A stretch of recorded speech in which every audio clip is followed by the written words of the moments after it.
Before last month, I would have done anything for my sister Natalie. My name is Audrey Williams, and I am 32 years old. Growing up, we were constantly together, and I never thought Mom would tolerate her husband Jack dislocating my shoulder and smashing my face into a wall. I can still hear what she said. "You should have signed the mortgage." All because I declined to serve as their guarantee for an unaffordable home. I was broken in many ways and barely conscious when I dragged my injured body 2 blocks to my parents' house that night.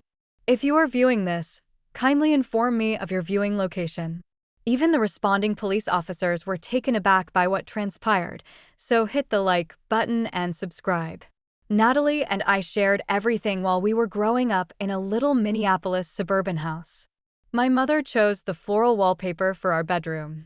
Our parents were perplexed by our secret language.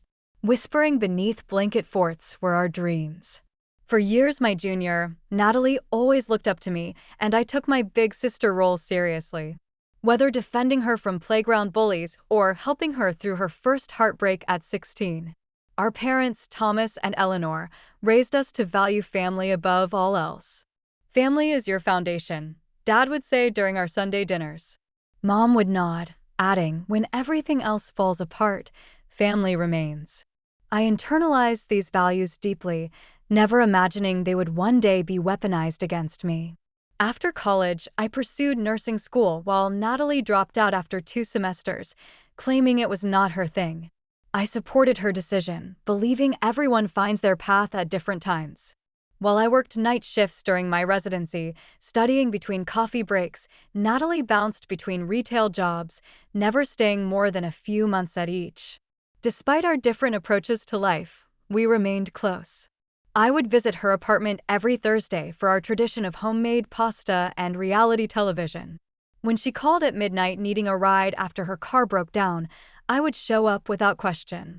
When she needed $800 for rent after buying concert tickets instead of budgeting properly, I transferred the money immediately. That was what sisters did. I thought then Jack entered the picture 5 years ago. Natalie met him at a friend's wedding where he was tending bar. Tall with an easy smile and confident demeanor, Jack charmed everyone, including our parents. "He has such ambition," Mom commented after meeting him. Dad agreed, impressed by Jack's stories about real estate investments he planned to make. But something about Jack made me uneasy from our first meeting. Perhaps it was how his smile never reached his eyes when speaking to me. Or how he would subtly correct Natalie in public, his hand gripping her arm just a little too tightly.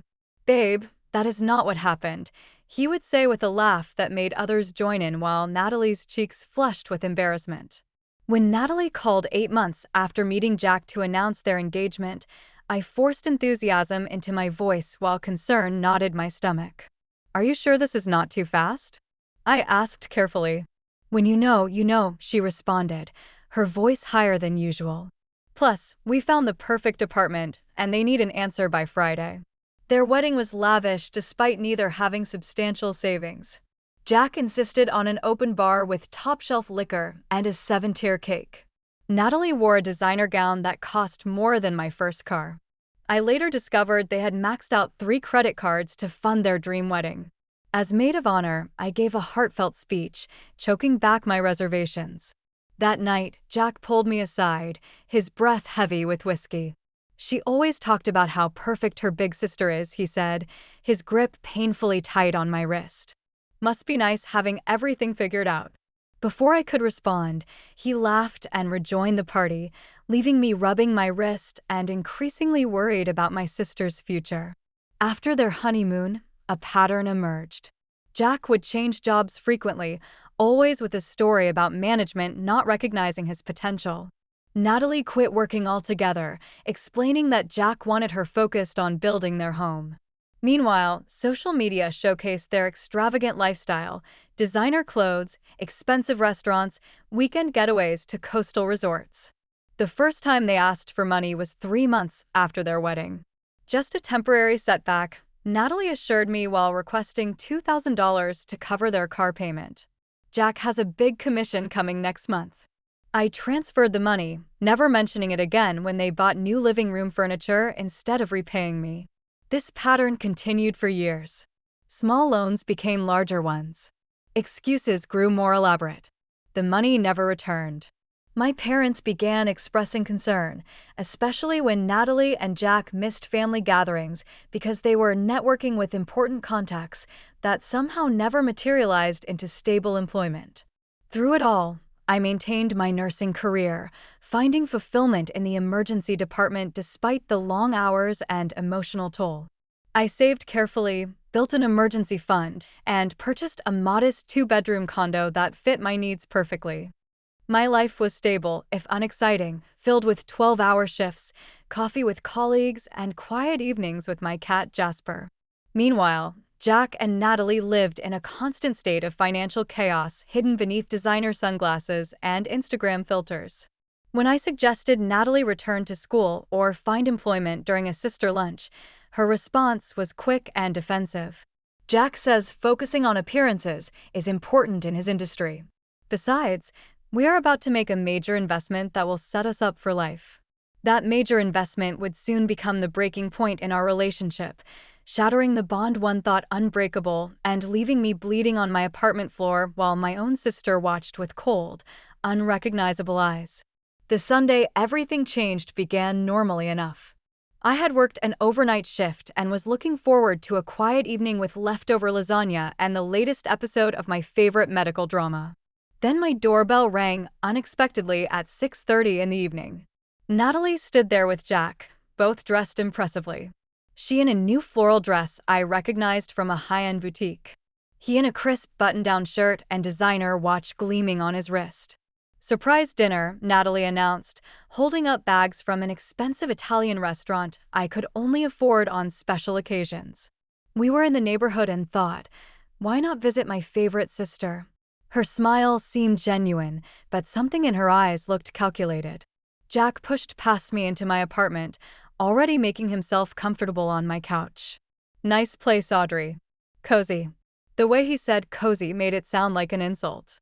During dinner, they shared stories about parties with people whose names they dropped like currency, weekend trips to lakeside cabins owned by connections, and their growing social media following.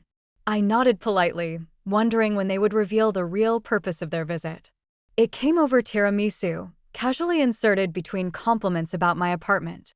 "So, we have exciting news," Natalie began, exchanging glances with Jack. "We found our dream home. It is in Lakewood Heights." Lakewood Heights was the most exclusive neighborhood in the city where homes started at $700,000. "That is amazing," I replied cautiously. "Congratulations." Jack leaned forward, his cologne overwhelming in my small dining area. "The thing is, with the current market, lenders want extra security." "Just a formality, really." Natalie reached for my hand. "We need a guarantor." "Odd. Just your signature. You will not have to pay anything." The request hung in the air like a storm cloud. I carefully set down my fork. "A guarantor. That is a big commitment." "How much is the mortgage?" $850,000, Jack answered smoothly. "But my commission structure is changing next quarter.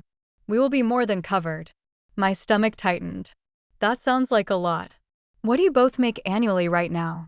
Natalie shifted uncomfortably while Jack's smile hardened. "Our income is not the issue. The banks just want extra assurance in this economy. It is just paperwork." "I would need to think about this," I said carefully. "Research what being a guarantor actually means." Jack's expression darkened momentarily before he forced another smile. "Of course, just do not take too long. We need to lock in our rate by next Friday." After they left, I spent hours researching mortgage guarantors. What I discovered alarmed me. As a guarantor, I would be legally responsible for their entire mortgage if they defaulted. My own credit and financial future would be tied to their ability to make payments on a house I had no ownership in. The next morning, I called Martin Green, a financial advisor I had consulted when purchasing my condo. His response was immediate and unequivocal. "Absolutely not, Audrey. This would be financial suicide given what you have told me about their employment history." "But their family," I said weakly, already knowing in my gut what the right decision was. "Family or not, co-signing a mortgage that large with their history would put everything you have worked for at risk," Martin explained patiently. Your nursing career, your savings, your own home, all could be jeopardized. Throughout the week, texts and calls from Natalie and Jack arrived with increasing frequency. Just checking in on your decision. The sellers are getting impatient. We might lose our dream home because of bureaucratic nonsense. By Thursday, the messages turned more emotional. I thought I could count on you, Natalie texted. After everything we have been through. That weekend, our parents hosted their monthly family dinner. I arrived early to help Mom prepare the roast chicken and potatoes, her specialty since our childhood. When I mentioned the mortgage situation, seeking their perspective, their concern was immediate.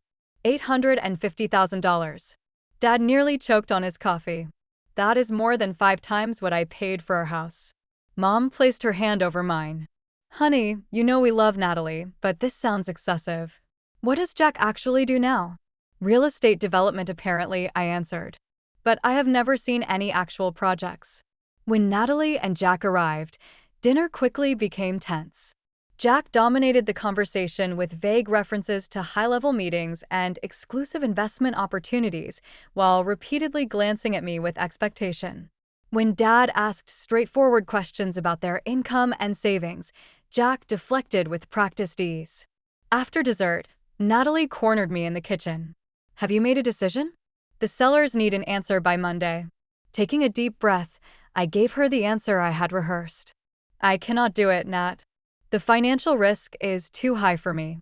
If something happened and you could not make payments, I would be responsible for an $850,000 loan.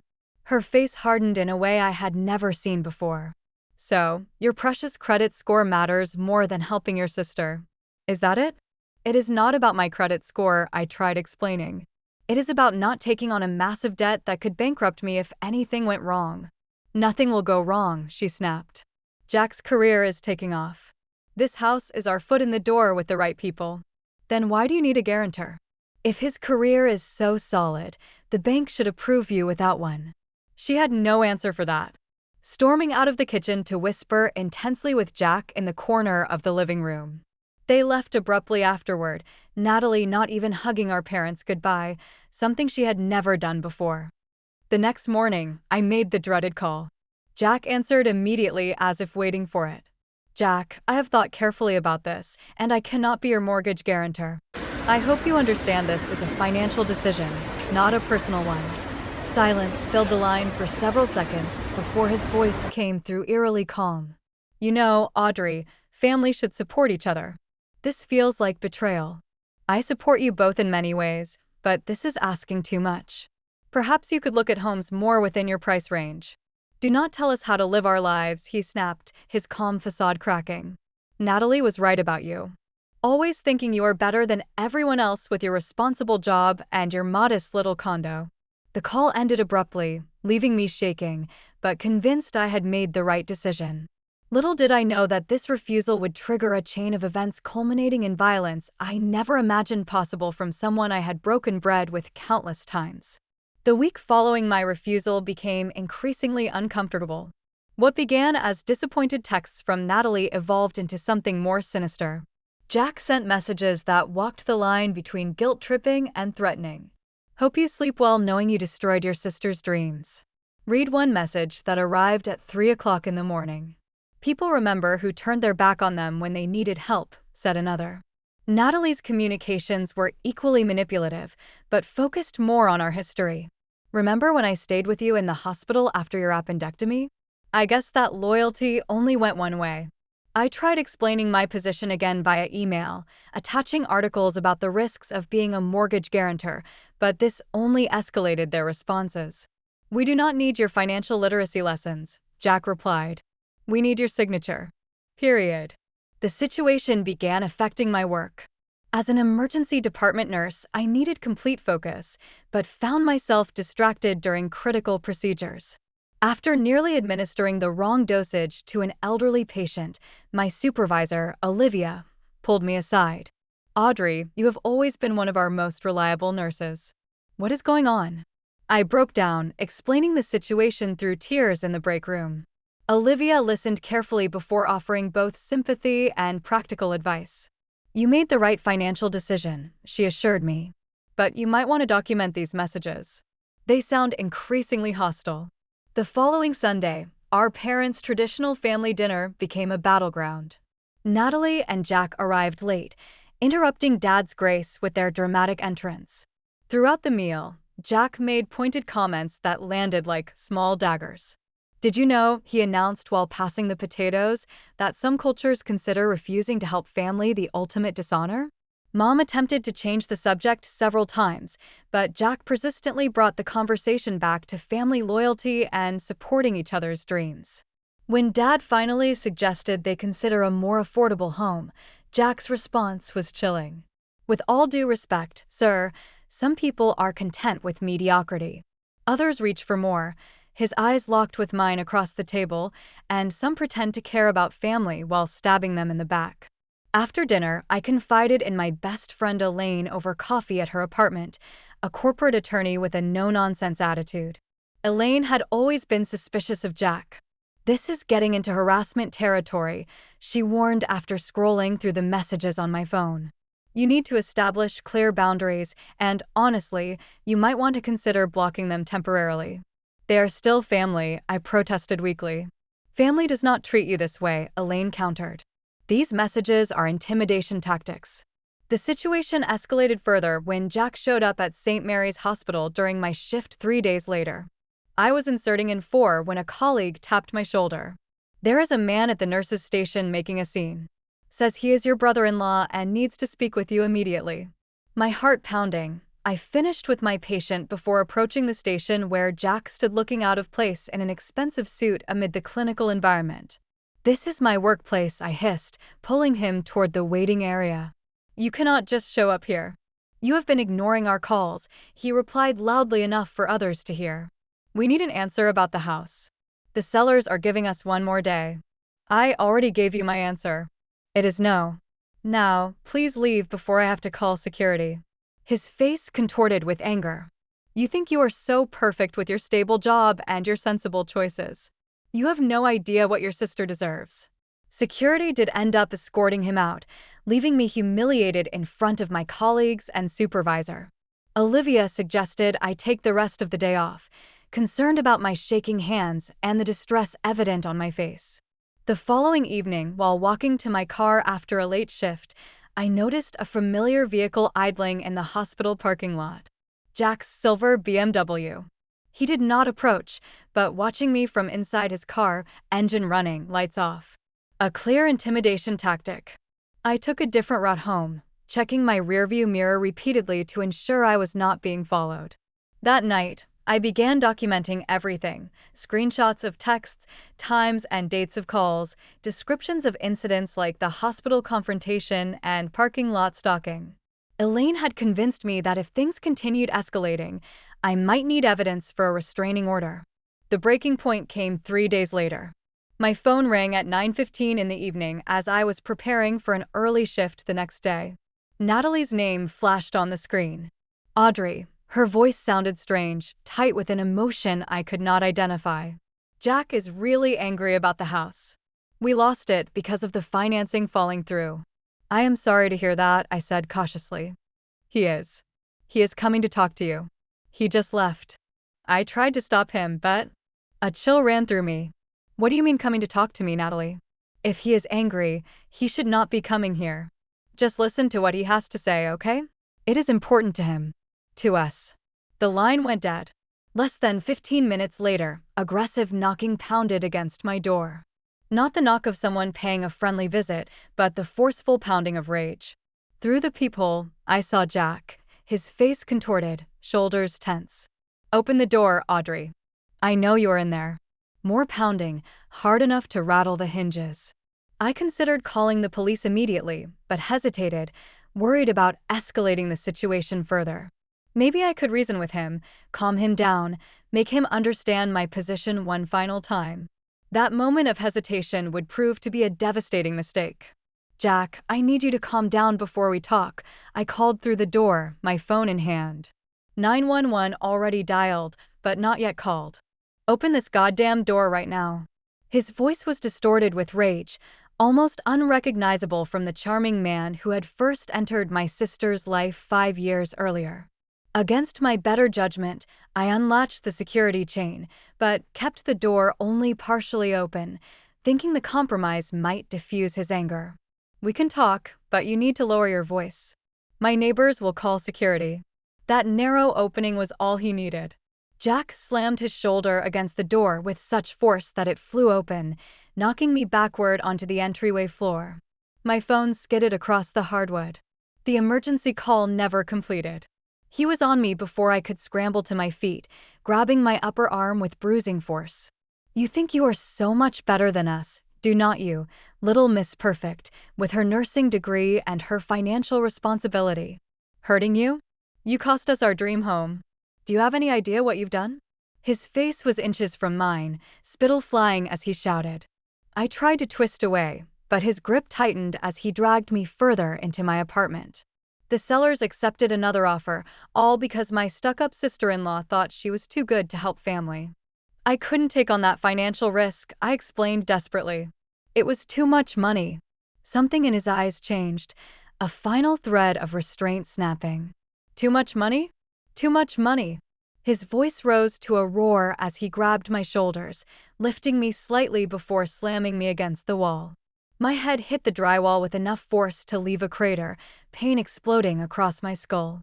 Before I could recover, he grabbed my hair and smashed my face directly into the wall. I felt rather than heard the crunch as my nose broke, warm blood cascading down my face and onto my shirt. "Jack, stop!" I screamed, tasting blood as it ran into my mouth. "Please." Instead of stopping, he wrenched my arm behind my back, twisting it upward at an unnatural angle. The pop of my shoulder dislocating was accompanied by pain so intense my vision went white. I screamed again, a primal sound of agony I didn't recognize as my own. Through tears and blood clouding my vision, I saw movement at my open door. Natalie stood there, her expression unreadable. "Nat," I gasped, certain my sister would intervene, would stop this madness. "Help me, please." But she remained in the doorway, arms crossed over her chest. "You should have signed the mortgage, Audrey."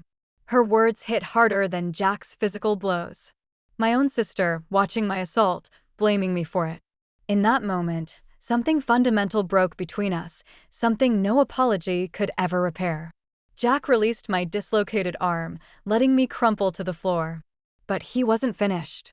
He began systematically destroying my apartment, sweeping books from shelves, overturning furniture, smashing framed photos against walls. "This is what happens when you betray family," he snarled, picking up a ceramic vase my mother had given me for Christmas and hurling it against the kitchen backsplash, where it shattered into countless pieces. I attempted to crawl toward the door, leaving a trail of blood on my cream-colored carpet, but a sharp kick to my ribs stopped my progress. The pain was blinding, making it impossible to breathe for several terrifying seconds. Natalie finally spoke again. "We should go." The neighbors probably heard. Jack stood over me, breathing heavily, looking at what he had done with no sign of remorse. "Remember this the next time you think about refusing to help your sister." They left together, Natalie stepping carefully around the blood on the floor, not looking back at me. The door remained open, cool evening air flowing in over my battered body. I lay there for several minutes, or perhaps longer, time becoming meaningless through waves of pain. My face throbbed, my shoulder screamed with agony, and each breath brought sharp pain from what I suspected were cracked ribs. Blood continued flowing from my nose, pooling beneath my cheek on the floor. Survival instinct eventually pushed through the fog of pain and shock. My parents lived only 2 blocks away. If I could reach them, I would be safe. Jack and Natalie wouldn't expect me to go there, might assume I'd remain in my apartment until morning. Getting to my feet was an exercise in suffering, every movement sending fresh waves of agony through my body. My dislocated right arm hung uselessly at an unnatural angle. Blood continued dripping from my face, leaving a macabre trail as I stumbled toward the door. The hallway was mercifully empty as I made my way to the elevator, leaning heavily against the wall for support. Each step felt like a marathon, each breath a struggle against the pain in my ribs. The elderly neighbor in apartment 412 opened his door as I passed, his eyes widening in horror. "Should I call an ambulance?" he asked, already reaching for his phone. "No," I gasped, irrationally afraid that Jack might return, might find me still in the building. Parents, nearby, outside. The cool night air made me gasp, the sudden temperature change intensifying the pain in my face. 2 blocks had never seemed so far. I focused on putting one foot in front of the other, staying in shadows, terrified of encountering Jack's silver BMW returning to finish what he started. Blood dripped steadily onto the sidewalk as I walked, marking my path like breadcrumbs in a dark fairy tale. By the time I reached my parents' street, my vision was tunneling, consciousness becoming slippery and uncertain. Their porch light was on, a beacon of safety in my darkening world. I managed 3 steps up their walkway before my legs gave out. I crawled the rest of the way one-armed, leaving bloody handprints on their immaculate concrete path. With my last reserves of strength, I reached up to press the doorbell, then collapsed on their welcome mat, the irony of those cheerful words not lost even in my semi-conscious state. The last thing I remember before darkness claimed me was my mother's scream as she opened the door and found her eldest daughter bleeding and broken on her doorstep. I drifted back to consciousness in fragments, like pieces of a broken mirror reflecting distorted images, bright lights, urgent voices, the metallic taste of blood, the nauseating movement of a stretcher being loaded into an ambulance. My father's hand gripped mine, his voice breaking as he promised, "You're safe now, Audrey. We're here." The emergency room was familiar territory, but never from this side of the experience. As a nurse, I had treated countless victims of assault, had documented their injuries with clinical detachment while offering quiet sympathy. Now I was the one having injuries cataloged, my battered face photographed, my dislocated shoulder manipulated back into its socket under sedation. "Facial fractures to the orbital floor and nasal bones," I heard someone say, recognizing the professional tone used when patients are presumed unconscious or sedated. "Dislocated right shoulder with possible labral tear. 3 cracked ribs, concussion, extensive contusions." When I fully regained consciousness, Detective Lisa Thompson was waiting to take my statement. Petite, with prematurely gray hair cropped close to her head, she had the focused intensity of someone who had seen humanity at its worst, but retained her compassion. "Take your time, Miss Williams," she said, her notebook open but temporarily ignored as she assessed my condition. "I know this is difficult." I recounted everything, my voice hoarse from screaming and the intubation during shoulder reduction. Detective Thompson documented each detail methodically, her expression remaining professional, except for a slight tightening around her eyes when I described Natalie's presence and words. "Your sister witnessed the entire assault," she confirmed, looking up from her notes. "Yes," I whispered, the betrayal still incomprehensible despite the physical evidence mapped across my body. "She watched and told me I should have signed the mortgage papers." Detective Thompson shook her head slightly, the first crack in her professional demeanor. "In 15 years on the force, family betrayal still manages to shock me." She explained the process of filing charges, the likelihood of arrest, the steps toward a protection order. Words like aggravated assault, battery, and witness testimony floated around me, important but somehow distant, as if happening to someone else. My parents had been waiting outside during the interview, and when permitted to enter, they appeared to have aged years and hours. Mom's eyes were swollen from crying. Dad's normally confident posture collapsed into something fragile and uncertain. "The police are looking for Jack now," Dad said, his voice tight with controlled rage. "Your sister isn't answering her phone." As if summoned by his words, Natalie appeared in the doorway of my hospital room, looking remarkably composed given the circumstances. No bloodstains marked her expensive blouse, no guilt shadowed her eyes as she surveyed my injuries. "I need to speak with my sister alone," she announced to the room, not a request but a demand. Detective Thompson stood, positioning herself slightly between Natalie and my bed. "That's up to Miss Williams." I nodded weakly, curious despite myself about what possible justification Natalie could offer. Once alone, my sister approached the bed cautiously, as if I were the dangerous one. "Jack has been arrested," she stated flatly. "This has all gotten out of hand." Out of hand? The words emerged as a pained whisper through my swollen lips. He tried to kill me, Natalie. And you watched. Don't be dramatic. He lost his temper, yes, but he never meant to seriously hurt you. She adjusted her designer purse strap, a nervous gesture I recognized from childhood. You could drop the charges. We could handle this as a family.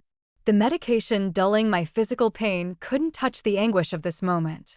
Why are you defending him? How can you possibly justify what he did to me? You don't understand the pressure we've been under, she countered, a hint of defensiveness creeping into her voice. That house was everything to us. Our future, our chance to finally be somebody. So that justifies assaulting me, breaking my face, dislocating my shoulder? Of course not. She trailed off, looking at her manicured nails rather than my battered face. You always think you know better than everyone else.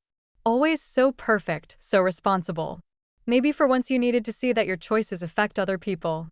The morphine drip couldn't dull the shock of her words, the realization that my sister, the little girl I had protected and loved all my life, was suggesting I deserved the violence inflicted upon me. I think you should leave, he said quietly. The police are being ridiculous about the whole thing, she continued, as if I hadn't spoken. Acting like that was some kind of what he did to me is a felony now. Multiple felonies. She finally looked at me directly, her expression hardening. If you go through with this, it will destroy our family. Mom and Dad will be forced to choose sides. Jack already destroyed our family when he attacked me in my own home. You destroyed it when you stood by and watched. Detective Thompson returned then, perhaps having monitored the conversation from outside. I think that's enough for now, she said firmly to Natalie. Miss Williams needs rest. After Natalie left, my parents returned, their expressions conveying their struggle to reconcile their daughter's conflicting versions of reality. Mom kept touching my hand gently, as if to reassure herself I was still there. Dad paced the small room, his emotions cycling visibly between rage and heartbreak. We should have seen this coming, he said finally, stopping at the foot of my bed. The way Jack controlled her, isolated her from her friends, the financial irresponsibility. We should have intervened sooner. This isn't your fault, I assured him, though part of me wondered if we had all enabled Jack's behavior by overlooking red flags for years. The next morning, a hospital social worker named Maria visited, bringing information about domestic violence resources. I know he wasn't your partner, she clarified, but the dynamics of power and control are similar in many family violence situations. She left pamphlets about victim advocacy services, trauma counseling, and legal assistance. One organization's name, Survivors Rising, stood out, its simple logo of a phoenix emerging from ashes speaking to something deep within me. The protective order was granted almost immediately, the judge's expression grim as he reviewed the photographs of my injuries and the medical report. Jack was prohibited from coming within 500 feet of me, my home, or my workplace. Violating the order would result in immediate arrest. The initial court hearing was scheduled with surprising speed, perhaps due to Detective Thompson's involvement. I arrived with my parents, my arm in a sling, my face still swollen and discolored despite the week that had passed since the assault. Jack appeared with an attorney in an expensive suit that matched his own, both projecting an image of respectability that contradicted the violence documented in my medical records. Natalie sat behind them, her expression unreadable. His attorney attempted to paint the incident as a regrettable family disagreement that escalated, rather than the premeditated attack it was. My client has no prior criminal record and is deeply remorseful about this unfortunate incident. Jack nodded solemnly at these words, his performance of contrition so convincing that for a moment I questioned my own memories of that night. Had I somehow provoked this? Had I misremembered the cold calculation in his eyes as he systematically broke my body? Then I caught sight of Detective Thompson watching him with the experienced skepticism of someone who had seen this performance before. Her slight headshake in my direction grounded me back in reality. This wasn't my fault. His violence wasn't my responsibility. The judge set a trial date and maintained the conditions of the protective order, unmoved by the defense attorney's arguments for leniency. As we left the courtroom, I noticed Natalie hurrying to catch up with Jack and his attorney, not once looking in my direction. "Give her time," Mom said, noticing my gaze. "She's been under his influence for years. This kind of control doesn't break easily." But as I watched my sister choose her abusive husband over her assaulted sister for the second time, I wondered if there were some betrayals from which no relationship could recover. 2 weeks after the initial hearing, I attended my first meeting at Survivors Rising, housed in a nondescript building with security cameras and buzzer entry. The group was small, just 8 women seated in a circle, their experiences of violence etched in their expressions, if not their bodies. The facilitator, Grace, was a survivor herself, her left arm ending just below the elbow. The result, she later told me, of her ex-husband's attack with a machete. "Healing is not linear," she explained at the beginning of the session. "Some days you move forward, some days you just survive. Both are victories." I listened more than I spoke that first meeting, absorbing stories that echoed elements of my own experience: the disbelief, the self-doubt, the betrayal by those who should have protected them. When I finally shared my story, voice trembling despite my determination to remain composed, the understanding in their eyes was a balm I hadn't known I needed. "Your sister's reaction is unfortunately common," Grace explained afterward. "Sometimes those closest to the situation are the most invested in denying its reality. Acknowledging what happened to you would force her to confront her own choices, her own relationship." Through the group, I met Sarah Knowles, an attorney who specialized in domestic violence cases and often took clients pro bono. Small but fierce, with bright red hair and a prosecutorial intensity, she offered to review my case. "The district attorney is handling the criminal charges," I explained during our consultation in her cluttered office. "Yes, but victims often benefit from additional legal support," Sarah countered, already flipping through my police report with practiced efficiency. "The criminal justice system focuses on punishing the perpetrator, not necessarily on protecting or supporting the victim." With Sarah's guidance, I began building a comprehensive case beyond the criminal charges. We documented the escalating pattern of intimidation before the assault, gathered text messages and voicemails, and even secured security footage from my apartment building showing Jack's aggressive entry and Natalie's arrival. Most surprisingly, through Sarah's network of domestic violence advocates, we discovered I wasn't Jack's first victim. 2 ex-girlfriends had previously filed police reports against him in different counties, though charges had been dropped in both cases after the women relocated. "This establishes a pattern," Sarah explained, organizing these revelations into our growing file. "It demonstrates that this wasn't a one-time loss of control, but consistent behavior." Meanwhile, my physical recovery progressed slowly. The facial fractures healed, though a slight asymmetry remained around my left eye socket.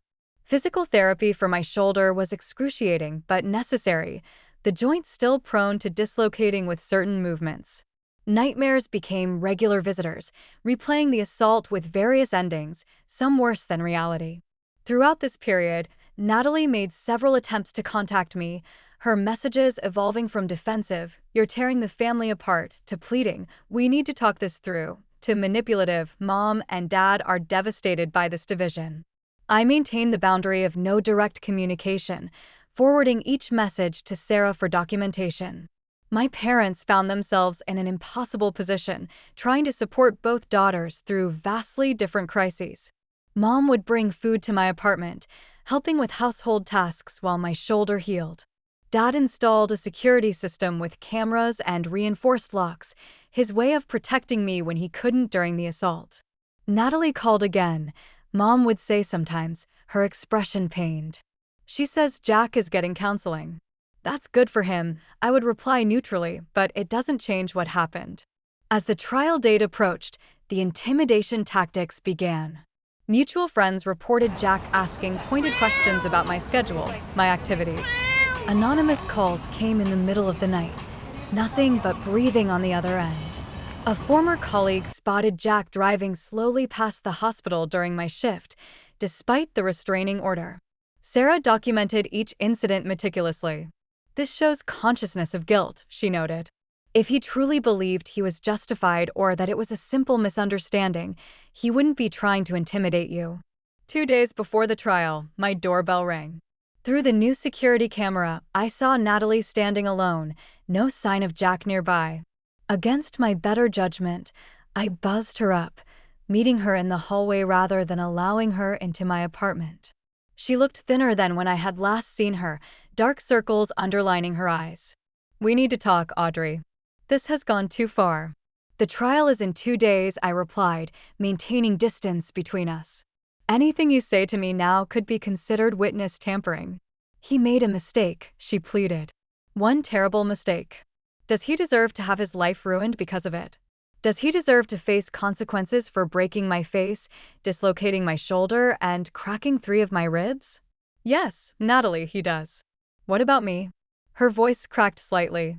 "He's my husband. What am I supposed to do if he goes to prison?" The question hung between us, heavy with implications. What she was really asking was, who am I without him? What is my value outside of this relationship? Questions I had hoped my sister would never need to confront. "You could start by telling the truth," I said finally. "About what you saw that night, about who Jack really is." She flinched as if I had struck her. "I can't testify against my husband." "Actually, you can. There's no spousal privilege for cases where one spouse witnessed the other commit a violent crime against a third party." Her expression hardened, the vulnerability of moments ago disappearing behind a familiar mask of defiance. "I won't help you destroy my marriage." "Jack destroyed your marriage when he decided to assault your sister," I replied, surprising myself with the steadiness of my voice. "I'm just making sure he can't hurt anyone else." The trial itself was both more and less dramatic than I had anticipated. The clinical recitation of my injuries by medical professionals, the methodical presentation of evidence by the prosecutor, Jack's continued performance of remorse undermined by the documented pattern of intimidation leading up to the trial. When my turn came to testify, I focused on Detective Thompson's supportive presence in the courtroom rather than Jack's cold stare or Natalie's averted eyes. I recounted that night in detail, my voice occasionally faltering but never breaking. "And what did your sister say when she witnessed the assault?" the prosecutor asked. "She said, 'You should have signed the mortgage, Audrey,'" I replied, the words still painful to repeat. "And what did you understand that to mean?" "That she believed I deserved what was happening to me because I refused to be their mortgage guarantor." The defense attorney attempted to paint me as financially controlling, suggesting I had deliberately sabotaged my sister's dreams out of jealousy. "Is it not true that you've always been the responsible sister? The one with the steady job and the sensible decisions?" "I've worked hard for what I have," I answered carefully. "That doesn't make me responsible for financing my sister's lifestyle beyond my means." The trial's unexpected turning point came during Natalie's testimony, called as a witness for the defense. She was expected to minimize the assault, perhaps suggest I had provoked Jack or that his actions were less severe than claimed. Instead, something shifted as she took the oath. Perhaps it was seeing the evidence laid out so clearly, or maybe the weight of the lie had finally become too heavy. When asked to describe what she had witnessed that night, Natalie looked at me directly for the first time since entering the courtroom. "He was out of control," she said quietly, ignoring her husband's widening eyes. "He smashed her face into the wall repeatedly. Her shoulder, the sound it made when it dislocated." She swallowed hard. "I've never heard my sister scream like that." "And what did you do while this was happening?" the prosecutor asked gently. Tears filled Natalie's eyes. "Nothing. I did nothing. I stood there and watched. And then I told her she should have signed the mortgage papers." Her voice broke. "Who does that? What kind of person watches her sister being assaulted and blames her for it?" The defense attorney attempted to redirect, but the damage was done. Natalie's unexpected honesty had punctured any remaining sympathy for Jack among the jury members. The verdict came swiftly, guilty on all counts. The judge sentenced Jack to 5 years in prison with 3 years probation following release and a permanent restraining order protecting me and my family. As he was led away in handcuffs, Jack's carefully maintained facade finally cracked, revealing the rage that had always lurked beneath his charming exterior. In the courthouse hallway afterward, Natalie approached hesitantly, her expression raw with conflicting emotions. "I don't expect forgiveness," she said, twisting her wedding ring. "I just wanted you to know I filed for divorce and I'm getting help. Therapy." "I'm glad," I replied honestly. The anger was still there, the betrayal still fresh, but beneath it all remained the echo of the little sister I had once protected from all harm, except, ironically, the harm she had invited into her own life. "Maybe someday," she began, then stopped herself. "No, I won't ask for that. You deserve better. You always did." As she walked away, shoulders squared with new resolve, I wondered if this was truly the beginning of her healing or simply another performance. Only time would reveal which sister I had really spoken to that day, the authentic Natalie emerging from Jack's shadow or the manipulated version still playing her part in his ongoing drama. Physical recovery followed a predictable timeline: 6 weeks for the facial fractures to heal completely, 3 months of physical therapy before my shoulder regained most of its range of motion. The visible bruises faded from purple to green to yellow before disappearing altogether, though certain movements still triggered phantom pain, my body remembering what my conscious mind tried to forget. The emotional healing proved far less linear. Nightmares invaded my sleep for months, vivid recreations of the assault that left me gasping awake, sheets soaked with sweat. Unexpected sounds, a door slamming, glass breaking, could trigger paralyzing flashbacks, transporting me instantly back to that night. Post-traumatic stress disorder is a normal response to abnormal events, explained Dr. Winters, the trauma therapist I began seeing weekly. Your brain is trying to process something that defies normal understanding. Through therapy, I learned techniques to ground myself during flashbacks, to recognize triggers before they overwhelmed me, breathing exercises, meditation, writing exercises that helped externalize the tangled emotions that sometimes threatened to suffocate me from within. "You're experiencing a form of complicated grief," Dr. Winters observed during one session. "Not just for your physical safety, but for the relationship with your sister, the family dynamic you once had." This framework helped me understand the waves of emotion that sometimes crashed over me without warning: the rage at Jack for his violence, the deeper betrayal of Natalie's complicity, the grief for the sister I had loved and lost. Not to death, but to a slow poison that had transformed her into someone unrecognizable. 3 months after the trial, I moved to a new apartment in a secured building across town. My parents helped pack my belongings carefully, wrapping framed photos and kitchen items in newspaper. We didn't discuss the real reason certain items weren't coming with me: the coffee table Jack had overturned, the lamp he had shattered, anything that might trigger memories of that night. My relationship with my parents evolved during this period. Initially, they had tried to maintain neutrality, supporting both daughters through their respective crises. But as Natalie's divorce proceedings revealed more about Jack's controlling behavior and financial deceptions, they began to understand the full scope of what had happened. "We should have seen it sooner," Dad said one evening as we shared pizza in my new living room, still sparsely furnished, but already feeling more like home than my old apartment ever would again. The way he isolated her controlled the narrative. Classic abuser tactics. We all missed it, I acknowledged, or saw pieces, but not the whole picture. Mom reached for my hand, her expression troubled. "Natalie says he started pressuring her to cut contact with you long before the mortgage situation. Said you were a negative influence because you questioned their lifestyle." This revelation wasn't entirely surprising, but still painful. "Did she tell you that before or after the assault?" "After," Mom admitted. "She's sharing a lot now in therapy, things she was afraid to say before." The cautious reconciliation with Natalie began with supervised visits in our parents' home, awkward conversations about neutral topics, the careful avoidance of certain subjects, the weight of unspoken history hanging between us like an invisible wall. During one such visit, while our parents were in the kitchen preparing dinner, Natalie finally addressed the elephant in the room. "I keep trying to understand why I did nothing that night," she said quietly. "Why I stood there while he hurt you.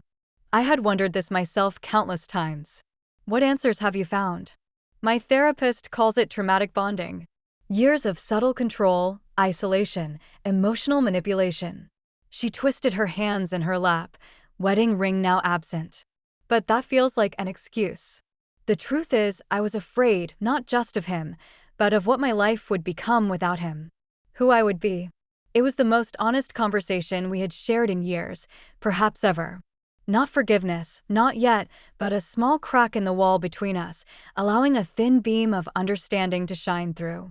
The first anniversary of the assault arrived with unexpected emotional intensity. I took the day off work, expecting to need space for difficult feelings to surface. Instead, I found myself volunteering at Survivors Rising, the organization that had provided community during my darkest days. Working alongside other survivors, assembling care packages for women newly escaped from violent situations, I found a sense of purpose that transcended my personal trauma. Each toiletry kit, each handwritten note of encouragement represented what I had needed in those early days, tangible proof that healing was possible, that survival could eventually transform into something more. This volunteer work gradually expanded into more formal advocacy. I began speaking at community events about domestic violence, using my professional background as a nurse to address the healthcare system's role in identifying and supporting victims. Each presentation became slightly easier than the last, my personal story transforming from an open wound into a tool for education and change. My professional life shifted as well. After 6 months back in the emergency department, I transferred to community health nursing, finding greater fulfillment in preventative care and patient education. The pace was less frenetic, the emotional demands different, but equally meaningful. "You seem more at peace with this work," Olivia observed during a coffee meetup months after I had left her department. "I am," I agreed. "In the ER, we treat the crisis. Here, I might help prevent it from happening in the first place." Financial boundaries became a non-negotiable aspect of all my relationships moving forward.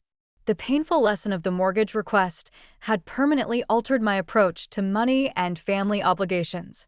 I established clear rules for myself. I would give only what I could afford to lose. I would never again compromise my financial security for someone else's dreams. I would recognize that sometimes the most loving response to a request is no. Natalie seemed to understand this boundary better than anyone, never asking for financial assistance, even when struggling to rebuild her life post-divorce. Instead, she focused on developing her own independence, returning to community college, and securing a part-time job that allowed her to support herself modestly but completely. Our relationship would never return to the uncomplicated closeness of childhood, but something new began to emerge, a more honest connection built on respect rather than obligation, on choice rather than mere biological ties. 2 years after the assault, I received an unexpected letter from Jack, sent from prison through his attorney. I considered burning it unread, but curiosity prevailed. "I accept full responsibility for my actions," he wrote in precise handwriting. "The anger management and therapy programs here have helped me understand the patterns of control and violence that led to my assault on you. I don't expect or deserve forgiveness, but wanted you to know I'm committed to ensuring I never harm another person as I harmed you."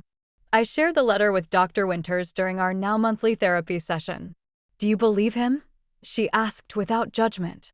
"I don't know," I answered honestly. "And more importantly, it doesn't matter. My healing isn't dependent on his reformation."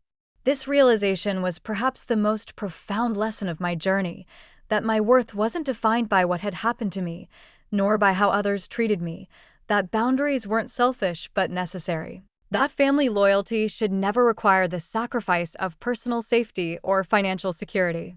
When people ask me now how I survived such a profound betrayal, I tell them the truth, that survival happens one day at a time, one breath at a time, that healing isn't the absence of pain, but the integration of it into a larger story, that forgiveness, if it comes at all, isn't about excusing the inexcusable, but about freeing yourself from the burden of ongoing resentment. The scars remain, some visible, others hidden. My shoulder still aches before rainstorms. Certain phrases or gestures can still trigger momentary panic. But these are no longer the defining features of my existence. They are simply part of my story, threads in a larger tapestry that includes joy, purpose, and hard-won wisdom. If you've stayed with me through this story, Perhaps you've experienced your own version of betrayal or violence, or know someone who has. I hope you understand that setting boundaries isn't selfish but essential, that family love should never require endangering your financial security or physical safety. Have you ever had to establish difficult boundaries with loved ones? How did you navigate that challenging terrain? Please share your experiences in the comments below. And if this story resonated with you, consider subscribing and sharing it with others who might need to hear that healing is possible even after the deepest betrayals. Thank you for bearing witness to my journey. And remember, your worth isn't determined by others' treatment of you, but by the courage with which you protect your own well-being.